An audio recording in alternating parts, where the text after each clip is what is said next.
Muito bom dia, pessoal! Sejam bem-vindos à edição número 420 do seu Acorda Mercado, para você começar a sua quinta-feira muito bem informado. E ontem o Ibovespa subiu 0,71%, fechando aos 81.319 pontos. O giro financeiro foi de 22,5 bilhões de reais. As bolsas do mundo retomaram o caminho dos ganhos depois da pausa para a realização de lucros da véspera, já que na segunda as bolsas dispararam. No Brasil, o Ibovespa seguiu o mesmo caminho desde a abertura do pregão. O espaço foi aberto para a retomada de ganhos pela manutenção do processo gradual de reabertura de grandes centros econômicos. É caso de alguns estados americanos, China, Alemanha e outros países europeus. Aparentemente, o medo de que esse processo desencadeasse uma segunda onda de contágio no mundo esfriou. Essa melhora de expectativas em relação à retomada da economia mundial foi reforçada no fim de semana pelo presidente do Fed, de acordo com Jerome Powell. Apesar da contração esperada de 30% para a economia americana nesse segundo trimestre, os meses seguintes serão de forte retomada.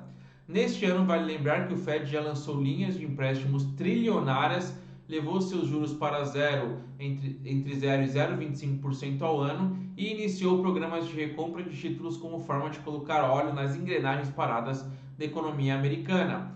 Ainda, além do mais, o consistente resultado da companhia de materiais de construção Lowe's nos Estados Unidos, mesmo com o isolamento social imposto no país, também animou os investidores. No Brasil, a exemplo do primeiro pregão da semana, em que a expectativa de retomada não mais tão distante da economia mundial ganhou força, a liderança de ganhos ficou com empresas ligadas ao turismo. Azul, Gol e CVC se deram bem. Parte desses ganhos, naturalmente, uma recomposição das perdas violentas que eles tiveram nessa crise, em que o setor do turismo foi bastante afetado, mas começa a voltar. Em relação ao Covid-19, as notícias por aqui não são boas. O número de mortes já chegou a quase 20 mil. No noticiário político, a secretária da Cultura, Regina Duarte, deixou o cargo para assumir a Cinemateca Brasileira. Indo para o Ibovespa, das 75 ações do índice, 49 fecharam no positivo. As ações da Petrobras subiram 3,32% aos R$ 19,30, acompanhando a forte alta do preço do barril de petróleo. Já as ações da Vale subiram 0,11% aos R$ 52,50. Os bancos fecharam sem direção definida. As ações do Bradesco subiram 1,03% a R$ 17,66. Do Itaú recuaram 0,41% aos R$ 21,60. Do Santander subiram 1,10% aos R$ 23,77. As ações do Banco do Brasil subiram 2,51% aos R$ 27,33. E as ações do Banco Inter caíram 5,71% aos R$ 8,91. Aliás, ontem o Banco Inter soltou os resultados e, assim como os bancos de grande porte, o Inter precisou elevar suas despesas com provisões para lidar com os efeitos da crise econômica. No primeiro trimestre do ano, eles totalizaram 50,4 milhões de reais, uma alta de 125,9% na comparação com o igual período do ano passado. Já as ações da XP na Nasdaq subiram 3,77% aos 27,50 dólares. As ações que mais subiram foram elas: Azul subindo 12,30%, Gol subindo 8,84%, IRB subindo 7,94%, CVC e Eco Rodovias fecham top 5. Já as maiores quedas foram da B2W caindo 3,93%, Suzano caindo 3,61%, e Lojas Americanas caindo 3,48%, Minerva e Marfrig fecham aí o top 5 negativo. Na B3, as ações que mais subiram foram da João Fortes Engenharia, subindo 14,45%, já a maior queda foram das ações da Financeira Alfa, recuando 8,38%. As ações mais negociadas do índice foram Petrobras, Vale, Itaú, Azul e Via Varejo. O tom bastante positivo no exterior, onde investidores se voltam às notícias sobre o desenvolvimento de vacinas contra o novo coronavírus e as medidas de saída do isolamento em economias desenvolvidas, se traduziu em um novo pregão de enfraquecimento generalizado do dólar. No Brasil, por outro lado, o movimento ainda continua bastante limitado. Como eu sempre falo aqui, risco fiscal e risco político é o que assombra o brasileiro. Tirando todos esses ruídos que tem no dia a dia, risco fiscal e político são os que mais assustam. O dólar recuou 1,20% aos R$ 5,68. A moeda americana não encerrava abaixo dos 5,70 desde 5 de maio, quando ele fechou lá a 5,59. Já o euro caiu 0,52% aos R$ 6,25. Essa queda firme do dólar também foi acompanhada, não foi acompanhada por um fechamento da curva de juros, como costuma acontecer, diminui a aversão a risco, diminui o dólar, por consequência diminui os nossos juros futuros, mas não foi o que aconteceu ontem. Em um novo dia de baixo giro financeiro, as taxas operaram com uma leve alta durante todo o pregão, é claro, como eu falei, influenciada por risco político e fiscal. Desde janeiro de 2021 subiu de 2,52% para 2,54%, já o DI 2025 se manteve em 6,54%. Indo para o Tesouro Direto, o Tesouro IPCA mais 2026 recuou de IPCA mais 3,35% para IPCA mais 3,33%. Ele segue numa trajetória de queda, esse título, nesse último mês. Já a LTN 2023 subiu de 4,57% para 4,63%.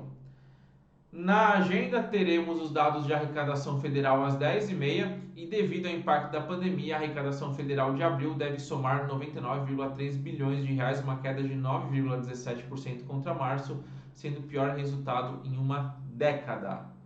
Na agenda de resultado teremos MRV, Renner e Valid depois do pregão. As bolsas de New York retomaram fôlego e anularam as perdas da véspera diante do processo gradual de reabertura da economia em vários estados americanos. Dow Jones subiu 1,52%, o S&P 500 subiu 1,67%, já a Nasdaq subiu 2,08%. Todos os 11 setores do S&P 500 fecharam do lado positivo, com o setor de energia à frente fechando com alta de 3,75%, puxado também pela alta do preço do barril de petróleo. Até mesmo as ações das companhias aéreas, que foram bastante prejudicadas pela interrupção das viagens globais, valorizaram com a United Airlines com ganho acima de 5%. As ações das FANGs fecharam em alta, com exceção de Netflix. Google subiu 2,53%, Amazon subiu 1,98%, Facebook subiu 6,04% e Apple subiu 1,94%. Já as ações da Netflix recuaram 0,75%. Os índices futuros nos Estados Unidos estão operando em queda, Dow Jones futuro caindo 0,60%, S&P 500 futuro caindo 0,63% e Nasdaq futuro caindo 0,53%.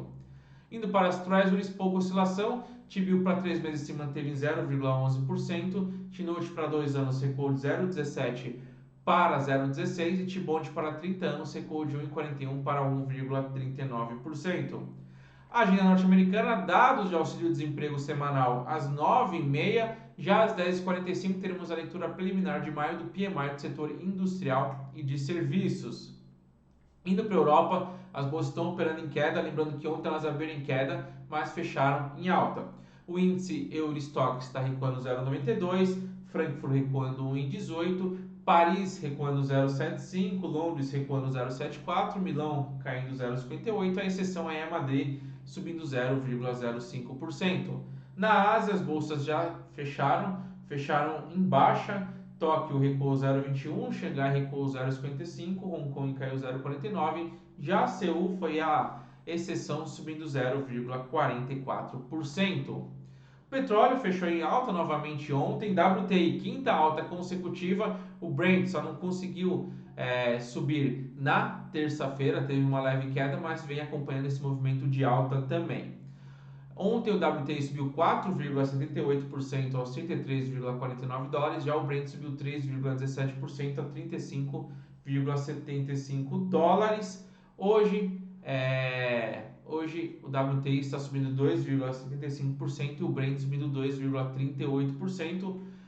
Voltando um pouco para ontem, a alta se acelerou após o Departamento de Energia dos Estados Unidos informar uma queda no estoque de 4,9 milhões de barris na última semana, ante uma expectativa de 2,15 milhões de barris, então estoque bem menor. O índice VIX subiu está subindo 2,50% aos 28,70 pontos após ter caído ontem também. E o contrato de ouro OSE 1D está subindo 0,66%, enquanto as criptomoedas estão operando em queda nas últimas 24 horas, as 10 maiores moedas digitais apanhando. Bitcoin caindo 4,32%, Ethereum caindo 3,36% e Ripple caindo 3,06%. O IFIX subiu 0,10%. Maior alta, XP Corporate Macaé subindo 3,21%. Já a maior queda foi do Brazilian Riviera and Diff Care, caindo 2,53%. E por hoje é só. Uma ótima quinta-feira e bons negócios. Vejo vocês amanhã. Tchau!